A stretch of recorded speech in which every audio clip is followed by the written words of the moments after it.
Jæja, Ingólfur. 30 ár frá því að Langbest opnaði og við erum að tala skyndibitastað í Keflavík á Suðurnesjum. En þú tekur við rekstrinum 10 árum eftir að stofnandinn opnaði hann og ert hérna núna 20 árum síðar. Og segðu okkur aðeins frá hvernig gerist þetta? Já, þetta náttúrulega kom til 1997, þá ég að vinna hjá Gunnari Friðrikssyni og Bergljótu Grímsdóttur sem höfðu þá rekið staðinn í 10 ár. Keyptu staðinn Axeli Jónsssyni sem nú kallaði faðir veitingastaðanna allra í Keflavík. Og við konan bara ákveðum að skella okkur út í þetta og þá hafði ég orðið atvinnulaus hjá varnarliðinu. Og þá var annaðhvort að bara fara að vinna einhvers staðar annars staðar eða bara skellast út í þetta og við ákveðum að gera þetta. Hvað varst það að gera hjá Kananum? Matreiðslumaður. Og hafði verið þar í meira og minni 12 ár, sem sagt bæði hjá flugvöllum og sjóhernum. Ótrúlega skemmtilegu tími og það var svo gaman að því að hvernig það tvinnaði svo seinna inn í okkar rekstur að þegar við áttum orðið 2 veitingastaði. En við byrjuðum hérna 1997 á Hafnargötunni og árið 2008 þá var haft samband við okkur aðilar hér sem höfðu tekið þá við varnarsvæðinu eftir að herinn fór 2006 og báðu okkur það eða hvort við hefðum áhuga því að koma og opna annan veitingastað hérna upp á Ásbrú. Og þetta var mjög spennandi verkefni og við ákváðum að skella okkur út í það en þetta náttúrulega korter í hrun sem við förum út í það. Einhvern veginn gekk þetta allt saman upp.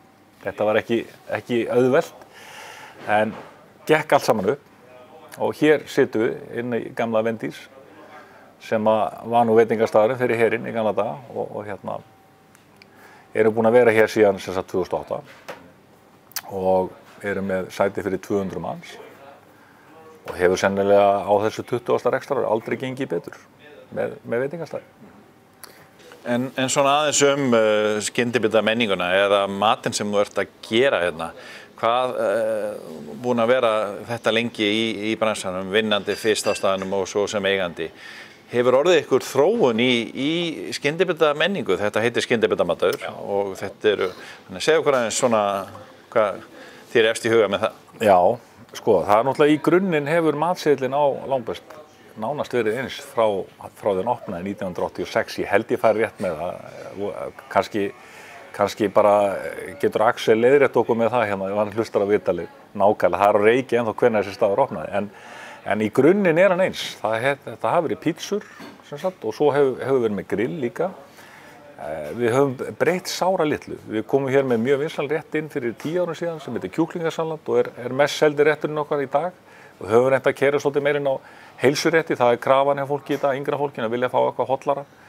En það gott að vera með stað sem heitir Langbest og þú getur komið inn og borða óhollt eða hollt. Og ég meina það gerir staðan okkar held ég vinsælan. En í raun og veru hefur lítið breyst, mjög lítið breyst sko á þessum 30 árum. Og en spurningin er alltaf hvort að maður eigi að fara að breyta. Við höfum talað lengi að endurnýja matseðilinn, að gera nýja matseðil. En það er eitthvað hik í okkur með það, af því að það er vont að fara að breyta ykkur sem gengur upp. En það eru spennandi tíma framöndan og við erum búin að vera að vinna mjög markviss staði undanfarin 2-3 ár. Að breyta matseðlum. En það hefur bara ýmislegt komið í veg fyrir það, sem maður hafi ekki náð að klára þau verkefni. Nú ertu búin að fá mjög mikið af nýjum viðskiptavinum sem eru náttúrulega hellingur útlendingar og náttúrulega líka ferðamenn utan Suðurnesja sem að fara til útlanda að gista hérna á Ásbrú og fá sér að borða hérna hjá þér kannski áður en fara í flug. Hefur þetta ekkert haft áhrif á svona hvað þú býður upp á? Hafa ekkert komið óskir heyrið ekkert í útlendingunum og þeir vilja fá eitthvað annað heldur en þeir eru bara sáttir líka? Já, það er reyndar þannig að sko afgreiðslan á Langbest svolítið sérstök og þú lappar hér inn og þú lappar að afgreiðslu, þú pantaði beint í afgreiðslu og svo er maturinn borinn á borð. Það er ekki þjónandi borð sem sagt er. Útlendingarnir þeir eru ekki vanir þessu og við höfum orðið var við það. En náttúrulega með tilkomu allra þessar samfélagsmiðla eins og TripAdvisor og fleiri, Facebook og þetta, þá er fólk duglegt að láta heyra í sér og við erum sem betur fyrir siglum svona í hærri gæðunum, heldur en lægri gæðunum. En ég heyri það svona helst á þessum útlendingum, þau eru mjög ánægð með það að bara það sé einhver veitingastaður á þessu svæði yfir höfuð. Því að þegar fólk komið hingað þá kannski langt að fara í næsta stað, en það mjög ánægt þegar að veita að það komið hér inn og færi gott að borða. Og þannig að við fáum ágætis dóma þar og erum bara held ég að standa okkur svona bara vel með það. Eitthvað svona sem kemur þér ofarlega í huga standandi í rekstri í öll þessi ár á þessum tíma, á þessum 20 árum sem að þið hefði átt reksturinn? Finnst þér, hvernig að standa í fyrirtækjarekstri, á Suðurnesjum og bara á Íslandi með fullt af fólki og langur opnunartími og opið alla daga? Þetta mikil, það ekki mikil hvíld. Þú þarft að vera á tánum alla daga. Já, þetta lífstíll. Þetta eins og kallum, þetta lífstíll. En við sem betur fer við hjónin höfum náð að vinna þetta mjög vel saman. Og að sjálfsögðu þegar maður byrjar með svona rekstur, þá þetta rosalega mikil vinna. En síðan þegar maður komið kannski lengra inn í reksturina, þá maður búinn að byggja upp öflugt starfsfólk í kringu sig og við erum Lambess með algjörlega frábært starfsfólk og margir hverjir með langan starfsaldur og þannig að við erum svona ekki eins föst við þetta eins og við vorum fyrst. Svona, það er bara alls ekki sjálfgefið í rekstri að geta verið með svona gott starfsfólk eins og við erum með, en við erum mjög heppin með það. Og en við lítum á þetta þannig að þetta okkar lífstíll og þetta okkar lifibrauð og mér finnst svolítið vantað upp á það á Íslandi að almennt að fólk endist stutt í þessum rekstri.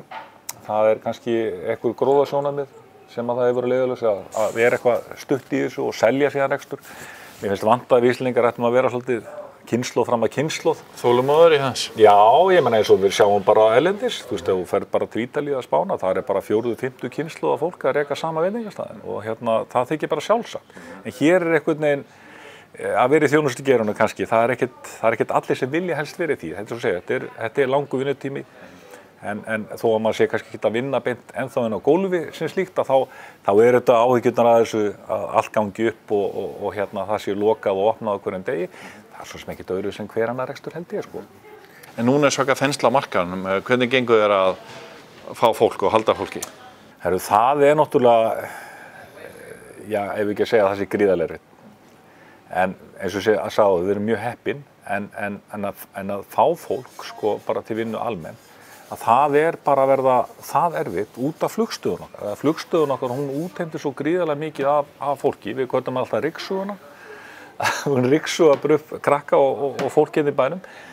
Og við höfum þetta að vera svolítið úrræðagóð bara í því að finna fólk og höfum þetta að fara þá neðar í aldri, bara yngri krakka, bara alveg niður í 15-16 ára krakka sem að náttúrulega kannski megi ekki sækja vinnu upp í flugstöð. Og höfum bara reynt að þjálfa það bara vel upp og það hefur gengið líka bara ljómandi fínt. Já, þú ert svolítið brattur og segir þetta hefur gengið mjög vel, en það kom smá áfall hjá þér fyrir það ekki? Jú.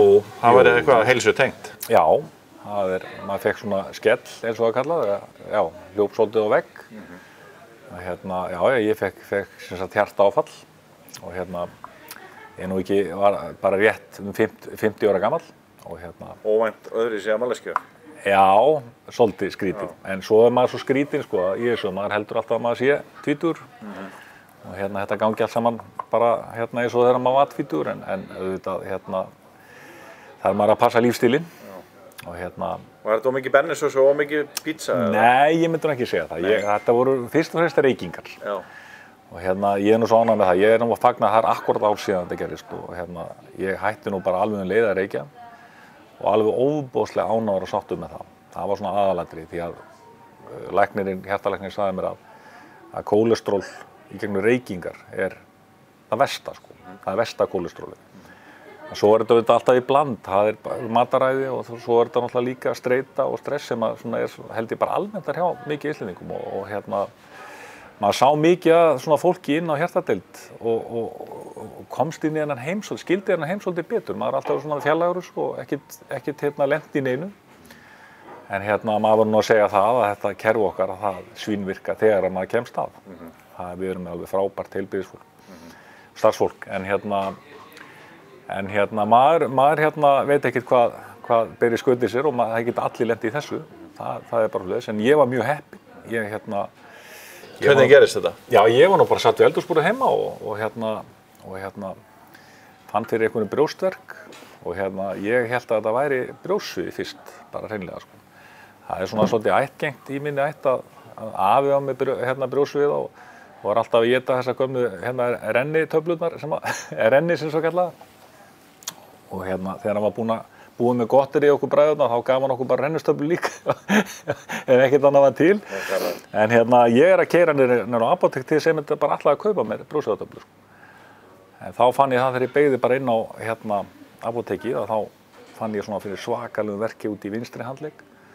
Þá kveiknaði nú gamli hjálparsveiturmaðurinn á sér og fattaði það er brjóstverkur út í vinstri handlegg, það er bara hjartaáfall yfirvofandi. Og þannig ég keyrði bara niður á spítala og fór bara í afgreiðsluna. Stóð þar í röðinni fyrst og skildi ekkert, ég var svona að pæla hvað ég ætti að gera, sko. En þá sá nú kona sem betur hvað var að gerast í afgreiðslunni og Sá hún það á þér? Já, hún sá það á mér, sko.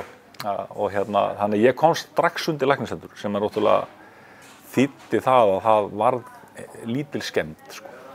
Þannig að ég var nú bara að koma frá hjartalækningi, þar sem ég var bara útskrifaður alveg. Þannig að maður tekur jú hjartamagnil, það er nú margir sem taka það bara staðaldri. En alveg ótrúlega heppinn, fyrst og fremst, sko, fyrir það að hafa, þetta gerist á réttum stað á réttum tíma einhvern veginn. Það er bara, svona maður pælir svolítið í því, að maður var heppinn. Manstu eftir einhverju á þessum tíma þegar þú ert komin á börurnar og hélstu, varstu hræddur? Já, þetta er eins og segir, sko, þegar fólk verður fyrir svona, þá held ég að það bregðist við á misjafnan hátt. Fyrir mér er það þannig að þú finnur fyrir því að þetta er ekkert lengur í þínum höndum. Þegar sá tími kemur að þá ræður þú ekkert hvað gerist. Þetta er bara í höndum einhverja annarra. Og það er svolítið erfitt að horfa, að upplifa það, að finna það, sko. En þá fann maður það alveg um leið. Allir sem voru í kringum mann vissu nákvæmlega hvað voru að gera. Og sem betur fyrir, segi ég. En ég fór í svokallaða hjartaþræðingu og fékk stoðnett og er bara nánast eins og nýr maður, sko. En þá hafði þetta verið að hrjá mig líka svolítið langt á undan, ég held það. Ég fann fyrir mæði, ég var byrjaður að nota hjólið mitt aftur upp á nýtt, alveg ósalega, og ég skildi ekki hvað ég get hjólastutt. Ég var að horfa á marga jafnaldra mína, skólabræður, sem voru, að mér fannst ég helmingi vera standi heldur en ég, sko. Þeir voru að hjóla helmingi lengri en ég og ég var skildi aldrei eitthvað það. En það var kannski bara byrjað að gerjast, sko. Þessi kransaða stífla sem leiddi síðan til þess að maður fékk þetta áfall, sko. En þetta er samt líka þannig að þetta er mjög algengt á Íslandi en samt búið að ná alveg gríðarlegum árangri, sko. Þetta var eitt aðalorsök, dauðorsök, sko, í Íslandi bara fyrir 10-15 árum. Kransaða stífla, fólk bara fór úr þessu alveg í umvörpum, sko. En það er svona, þegar fólk fær þetta, þá er það voðalega mikilvægt að það bregðist þannig við að taki þessu alvarlega og breyti lífsstílum, helst sem fyrst. Og líka það að það sökkvi ekki niður, það líti frekar á að þetta er áminningin og það á bara að laga hlutin í kringu sig og halda á hann. Ég geri það. En ætlar þú að halda áfram að gera pítsur og borgara og annað, eða ætlar að fara? Nei, ég meina, hvað á ég að gera nú? Það er bara, við erum búin að vera í honum í 20 ár og við setjum svona alltaf niður á svona tímamótum og förum yfir það, hvað við erum að gera. Við erum bara í þessu og verðum bara áfram í þessu eins lengi og við getum.